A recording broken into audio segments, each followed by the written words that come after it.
fills me in the air, it shivers cold and thin.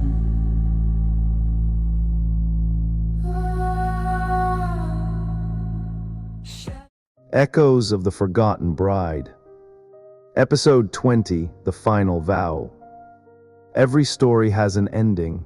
Every curse has a breaking point. Every cycle has a moment where it can be stopped or perpetuated. This is that moment, the culmination, the final echo, where all the threads converge, where all the voices speak as one, where the forgotten bride, after a century of claiming, of calling, of consuming, finally gets to choose.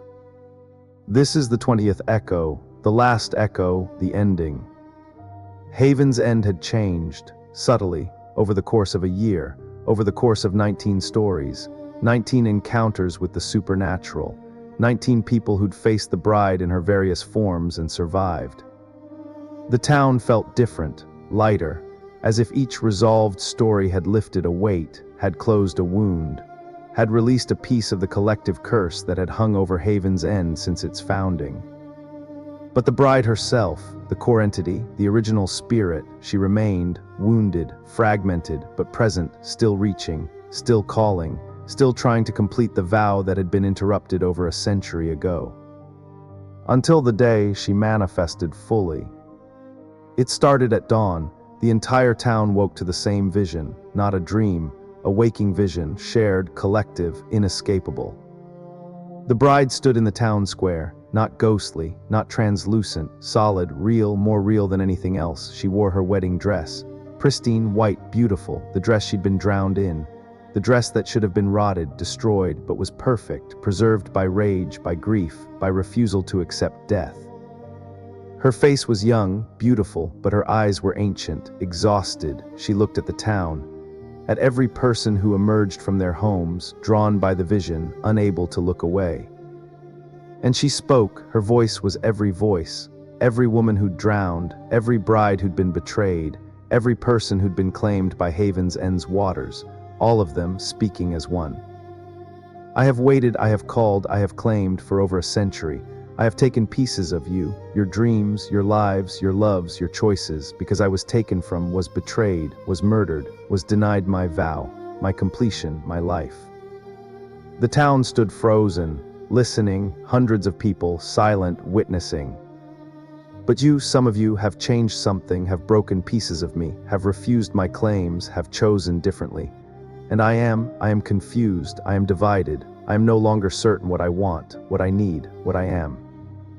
From the crowd, people stepped forward. Maya from episode 7, who'd fought to save her sister from the pearls. Silas from episode 11, who'd stopped making cursed shells. Alistair and Selene from episode 4, who'd broken the wound cycle. Finn and Mara from episode 3, who'd freed Alina from the lighthouse. Others, all 19 episodes represented, all the people who'd faced pieces of the bride and survived, who'd chosen love over possession, truth over silence, freedom over security. They stepped forward without planning, without coordinating, just drawn, compelled, part of something larger than themselves. And behind them, two more people, Maya's sister Chloe and her partner Ben from episode 15, the podcaster who'd silenced the broadcast, and another pair, Silas, the shell maker. But beside him now was Margit, the grief counselor who'd helped him rebuild. The bride looked at them, at the survivors, at those who'd refused her, at those who'd broken her fragments, at those who'd chosen differently, and her expression shifted, confusion, recognition, something like respect. You, all of you, you have shown me something. You have shown me that love is not possession, that grief is not eternal claim, that betrayal does not justify an eternity of vengeance. You have reminded me of who I was before I became this, before I became rage, before I became curse. She looked down at her hands, at the wedding ring she'd never gotten to wear in life, at the silver lily that marked everything in this town, at the symbol of a vow that was never completed, never consummated, never real. My name was Alina, I was 22. I loved music, I wanted to travel, I was terrified of the marriage they'd arranged. I went to the water to think, to decide, to choose my own path, and a man who claimed to love me pushed me, held me down, took my choice, took my life, took everything. The town murmured. This was the story from episode 19. Ada's revelation, Eleanor Hartley, the original bride, the founding death, the first claim. But the bride shook her head. No, not the first. I was not the first. There were others before me. Other women drowned, other lives taken, other choices stolen. I am not one woman, I am all of them. Every woman Haven's End's waters have claimed. Every victim, every forgotten life, every silenced voice. I am collective, I am legion. I am the rage of a century of drowned women. From the crowd, another voice, Ilar. The artist from episode 2, who'd painted Eleanor, who'd been possessed by her story. She stepped forward, her partner Thomas beside her. Then you're not just Eleanor, you're also the maid who drowned trying to testify. You're the widow who walked into the water after her husband was lost. You're every woman who died here and was forgotten, made invisible, made into ghost story instead of person. The bride nodded. Yes, I am all of them. We are all of them. We became one in death, in rage, in refusal to be forgotten. We merged, melded, became something larger, something angrier, something that would make this town remember, make them pay, make them acknowledge. And have we acknowledged you? The bride looked around, at the town, at the people, at the survivors who'd faced her fragments and refused her claims, at the changes that had happened, the secrets exposed, the truths told, the cycles broken, the silences shattered. Some of you have seen us, have honored us, have told our stories, have refused to let us be weapons, have reminded us that we were people, not monsters, not curses, just women who died badly, who deserved better. Then what do you need? What will finally give you peace? What will complete the vow you've been seeking? The bride looked at the ring on her finger, at the symbol of marriage she'd been denied, at the completion she'd been seeking for over a century, and her expression crumbled. Grief, pure grief, not rage, not hunger, just sorrow, ancient, devastating, human. I do not know, I thought I needed a husband, a groom, a completion of the ritual, but that was never what I wanted. That was what they wanted, what they forced me toward, what they killed me over. I was seeking their vision, their dream, not mine. Then what was your dream, before they made you into a bride, before they drowned you, before you became this? What did Eleanor want? The bride closed her eyes, tears ran down her face. They were just water, just salt water, no magic, no power, just grief. I wanted to choose, to decide my own life, to not be given away, sold, arranged, possessed. I wanted freedom, agency, the right to say no, the right to say yes, on my own terms. That is all I ever wanted. The crowd was silent, processing, understanding. The bride hadn't been seeking completion of a wedding. She'd been seeking the choice that was stolen, the autonomy that was taken, the freedom to be a person instead of a bargaining chip, a vessel, a sacrifice. From the crowd, another figure emerged. A woman, ancient, using a cane. She walked slowly, painfully, but deliberately toward the bride, toward Eleanor. When she reached her, she looked up. Her face was deeply lined, but her eyes were clear, knowing. My name is Lily Morrison. I am 98 years old, and I was the bride once too. The crowd gasped. This was Lily, Leo's Lily from episode 1. The woman who'd finally released Leo's spirit, who'd helped him choose to let go. She'd been here all along, waiting. I was chosen, decades after Eleanor, to be offered to the sea. To complete the ritual the town believed would protect them. But I ran, I escaped, I left Haven's End. I lived my life, married, had children, grew old, but I always knew, I always felt her. Felt Eleanor, felt all of them, calling, asking why I got to choose, why I got to live, why I was free when they were not. Lily reached out, touched the bride's hand, the living and the dead, the escaped and the claimed, connected. I came back, finally, after 98 years, to tell you, you can let go, you can choose, not a husband, not a vow, not a ritual, just release, just rest. Just the freedom to stop, to be nothing, to not have to be rage, to not have to be claim, to just stop. The bride looked at Lily, at the old woman who'd been intended as her successor, who'd broken the cycle by running, by refusing, by choosing herself, and the bride's expression shifted, hope, desperate hope. I can choose that, to stop, to not be. You can choose anything. That is what was stolen from you, choice itself. I am giving it back in my name, in the name of every woman who was offered but escaped, who was claimed but survived, who was drowned but lived. You can choose. Now, finally, after a century, you can choose. The bride looked at the town, at the survivors, at the fragments of herself that had been broken and healed and changed by 19 encounters, at the people who'd faced her and chosen differently, at the evidence that change was possible, that cycles could break, that curses could end. She looked at her wedding dress, at the symbol of a vow she'd never wanted, at the ritual that had been forced on her, at the identity that had been imposed, and she began to tear it. The dress, the symbol, the claim, she tore it with her hands, ripped it, destroyed it, piece by piece. I was a leaner, I was 22, I liked music. I wanted to travel, I was afraid, As human, I was person, not bride, not curse, not collective rage, just a leaner. And I am tired, so tired of being more than that, of carrying everyone, of claiming and calling and consuming. I choose, rest. The dress disintegrated, became foam, became water, became nothing. And the bride, Alina, the collective, all the drowned women, they began to fade, not disappearing, not being destroyed, just choosing to stop, choosing to release, choosing rest over rage, peace over possession, nothing over something. But before she faded completely, before she made her final choice, she looked at the survivors, at the 19, at all the people who'd broken her fragments, who'd reminded her of humanity, of choice, of love that wasn't possession, and she spoke, one final time. Thank you for seeing me, for seeing us, for reminding us that we were people, that we deserved better, that our rage was valid but not sustainable, that peace was possible, that rest was a choice, not a defeat. You have given us the freedom to stop, and that is everything. She turned to Lily, the old woman who'd run, who'd survived, who'd lived. I forgive you for escaping, for living, for having what I could not have. I forgive you. And I ask, will you forgive me for the century of claiming, for the lives I touched, for the harm I caused in my pain? Lily smiled, sad but genuine. I forgive you. We all forgive you. You were hurt. You were murdered. You were denied everything. Your rage was earned, but you are choosing now to release it. That is enough. That is more than enough. That is brave. Alina, the bride, the collective, they smiled and began to truly fade, becoming light, becoming water, becoming memory, becoming nothing, just gone, released, finally choosing what they'd been denied for over a century. The choice to stop, to rest, to be free of identity and rage and claim and everything, just peace.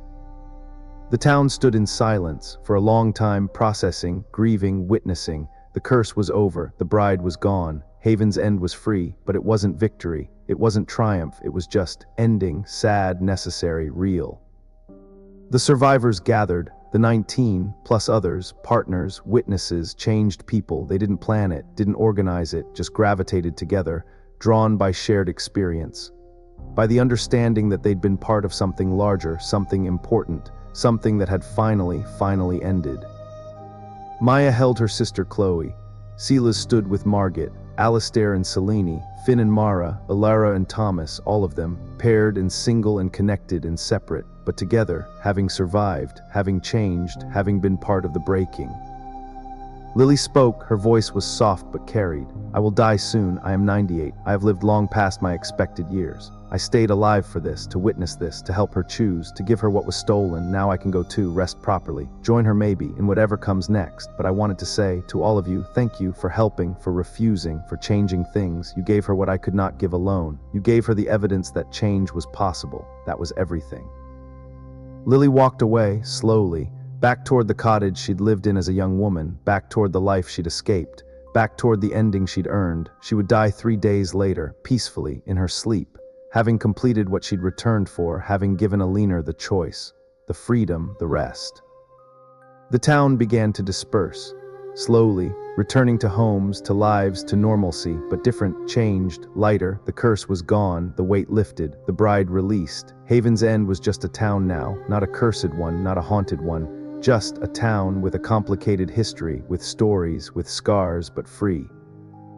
The survivors stayed, for a while, in the square, just being, just present, processing. One by one they began to speak, sharing not their stories but their feelings, their relief, their grief. Their understanding that ending wasn't the same as fixing, that release wasn't the same as justice. That peace for the bride didn't erase the harm, didn't undo the deaths, didn't restore what was taken, just ended the cycle, stopped the claiming, made way for something different. Eventually they dispersed too, back to their lives, their relationships, their work, but connected now, forever by what they'd witnessed, what they'd survived, what they'd helped end. Days passed, weeks, Haven's End returned to normal, or tried to. Tourism increased, people were curious about the town where the century-old curse had ended, where the forgotten bride had finally been remembered, finally been released, finally been allowed to choose. A memorial was erected in the town square where the bride had stood, where she'd spoken, where she'd made her final choice, a statue, not of a bride, not of a victim, not of a monster, just of a woman, young, looking. Forward the plaque read, Eleanor Hartley and all the drowned women of Haven's End, remembered, honored, finally at peace. People left flowers constantly. The memorial became a pilgrimage site for those who'd lost people, for those who understood forced choices, for those who needed to witness that cycles could break, that curses could end, that peace was possible, even after a century of rage. The survivors continued their lives. Some stayed in Haven's End, some left, but they stayed connected, met annually on the anniversary, not to celebrate, just to witness, to remember, to acknowledge that they'd been part of something important, something that had changed them, something that had ended. Years passed, the story became legend again, but different, not a warning, not a curse, just history, complicated history, of a town built on sacrifice, that eventually chose to stop sacrificing, to face its past, to change. And sometimes, on very quiet nights, when the tide was right, when the moon was full, people would swear they heard singing, not calling, not claiming, just singing, beautiful, peaceful, free. The sound of women who'd finally been allowed to rest, who'd finally been given choice, who'd finally been released from the burden of rage, of claim, of unfinished vows. They were at peace, finally, completely, eternally, not because someone completed their vow, but because someone gave them the freedom to release it, to choose nothing, to rest. In Haven's End, the town of the forgotten bride became something else. The town that remembered, the town that witnessed, the town that chose, finally, after a century, to honor the dead by letting them die, by letting them stop, by letting them rest. The sea still remembers, it always will, every death, every claim, every woman who drowned, but it no longer demands, no longer calls, no longer hungers, because the bride, Eleanor, the collective, they chose to release it, chose to free the sea from their rage, chose to free themselves from their own curse. And that choice, that final vow, to stop, to rest, to be nothing rather than everything, that was the bravest act of all, the truest completion, the real ending. Not marriage, not vengeance, not justice, not claim, just choice, the freedom to stop, the agency to rest, the peace that comes from finally, after everything, being allowed to let go. The curse of Haven's End is broken. The bride has made her final vow, not to a husband, not to a town, not to a ritual, but to herself, to all the selves she carried, to all the women she represented. A vow to rest, to stop, to be free, finally, completely, forever. This has been Echoes of the Forgotten Bride, all 20 episodes, all 20 echoes, all the stories of those who faced her, who refused her, who changed her, who helped her. Finally, choose. Thank you for listening, thank you for witnessing. Thank you for being part of the ending, the breaking, the release. May we all find the courage to stop when we need to stop, to rest when we've earned rest, to choose peace over rage, release over possession, freedom over identity, nothing over something. May we all finally be allowed to let go. The bride is forgotten no more, she is remembered, honored, at peace, and so, finally, is Haven's End. This is the end, the final echo, the completed vow, the rest. Goodbye and rest well, all of you.